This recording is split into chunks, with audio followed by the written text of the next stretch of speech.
Teaching your kids to ride mountain bikes can be a lot harder than you'd expect. Beyond the unlimited patience you need to bring to the first stage of the process, there are plenty of other details that I didn't consider when I first set out to teach my son Tegan to ride.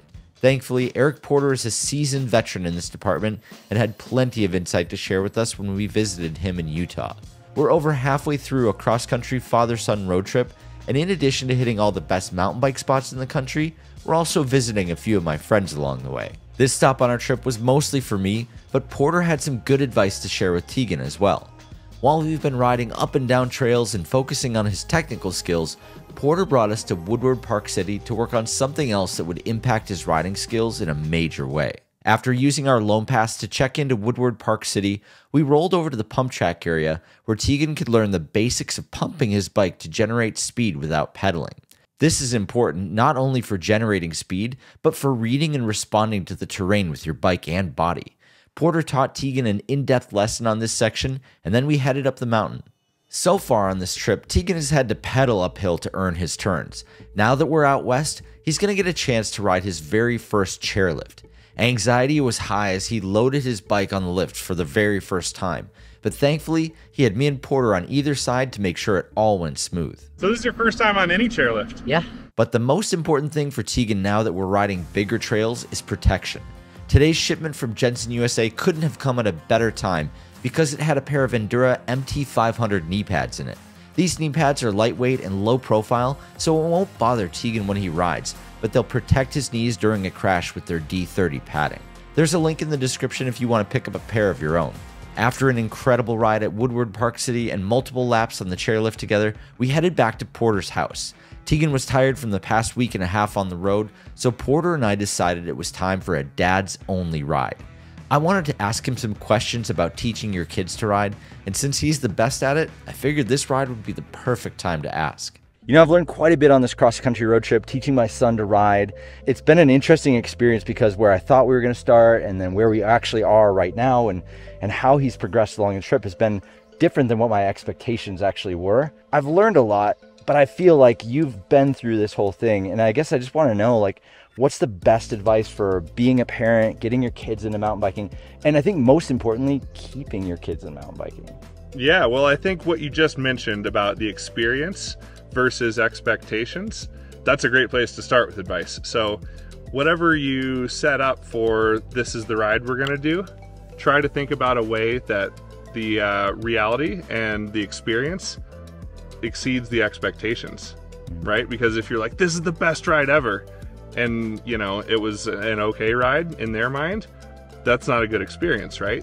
Whereas if you just set the bar low, we're gonna go out and have fun, and you don't promise the world, but then there's this surprise waterfall that you go to or something like that. And so that most of the time when you take them out, the experience is even better than they expected it to be.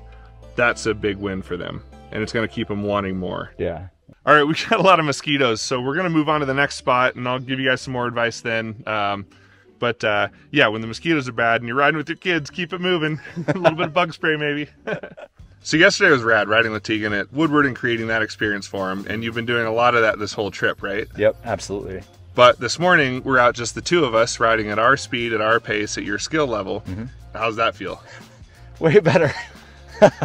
It's been a lot of patience. It's been a lot of just like, you know, walking hard sections and like making it be okay to not do the difficult thing the first time around and not pushing him over his level, you know, like just letting him feel and build confidence on the bike.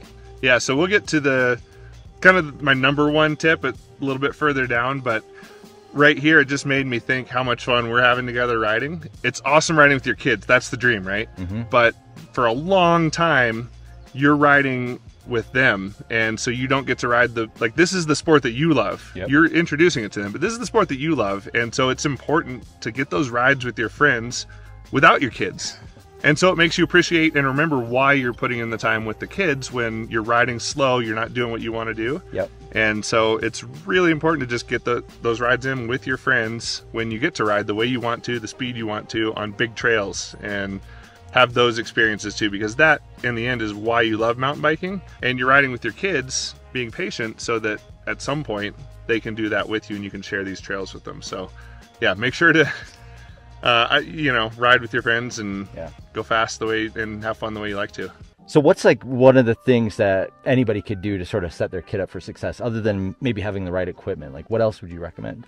Yeah, I mean, bike setup and checking that stuff before you go out. They don't know how to, you know, check their tire pressure and all those things. So doing the best you can to set up their bike so it feels good, so their fingers can reach the levers, the brake levers, and they can confidently ride the bike. Super important. But every time that you ride, make sure that, you know, you're setting it up so it's not the end of the day and they've already had a whole day and they're tired and whatever. If you can, do it when they've got energy, and feed and water them before you, just like your plants, you know, get them a good meal and good hydration before you go out, because once you're out, like, you're just maintaining, and like, definitely keep them eating and drinking while you're out and lots of snacks. Yeah. But before the ride, get them food and water, you know, so they're not going into it hungry and grumpy and hangry, you know. This whole road trip, it's been, you know, 2 weeks, and maybe I bit off a little bit more than I could chew. Just like 14 days riding mountain bikes in the epic spots, which like sounds like such a cool thing.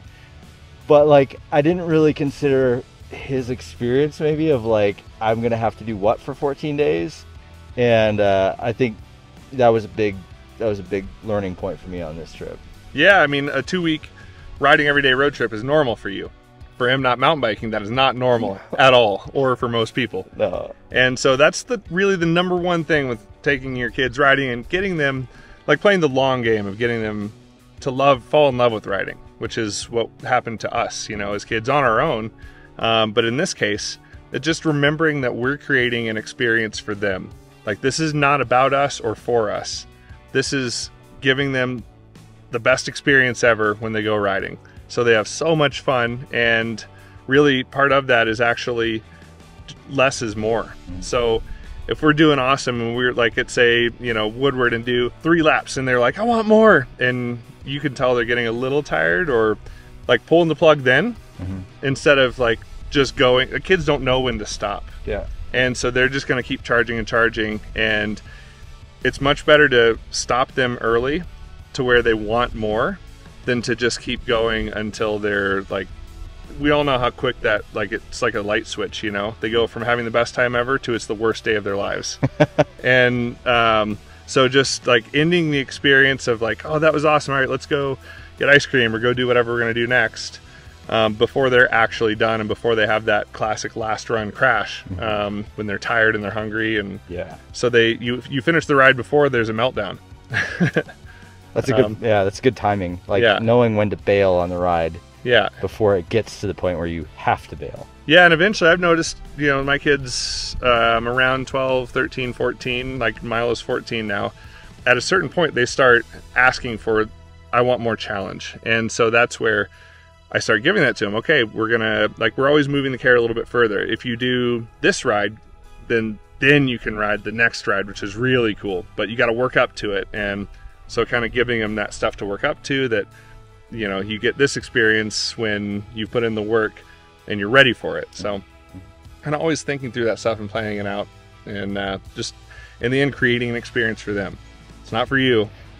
You get the reward much later when you know, when you see them having fun though. Like that's it. And like I said, you still need to make time to ride with your friends at your speed outside of riding with the kids. If you only ride with them, you can, you know, you're just a guide basically. And you can lose the fun for why you mountain bike, because you are trying to create an experience where they might fall in love with it. Yeah. So yeah, but it's I play the long game and hope for the best. And you know, who knows what your kids are going to get into. You just want to introduce them to experiences and see what they fall in love with. But that gives you your best shot of having a kid fall in love with bikes. So maybe don't do a 2-week long road trip back to back. Or mix it, you know, keep the rides small and mix in fun stuff. Which we have, too. We've done that. So, For sure. Yeah. But yeah, I saw him yesterday. He was like, you could see he was getting those feelings and having fun. So I don't think he blew it. No, it's worked, but it's maybe not the most optimal way to do it. It's just the fastest way to. We've all been there. Yeah. And that's every single parent that's got their kids into riding has been like, I want to show them this experience. And you take, or your wife too. Like, we've all taken our wives on rides that we shouldn't have, that they weren't ready for yet. And we paid the price. And we hopefully learn from it. But we still keep repeating those. mistakes too, but the bottom line is there's something that we love and we're trying to create an experience for them, but sometimes, you know, you just got to think about it a lot. A giant thank you to Eric Porter and his family for the hospitality, and now it's time for us to move on to the last few stops of our trip. Next stop, Idaho, and then home to Oregon.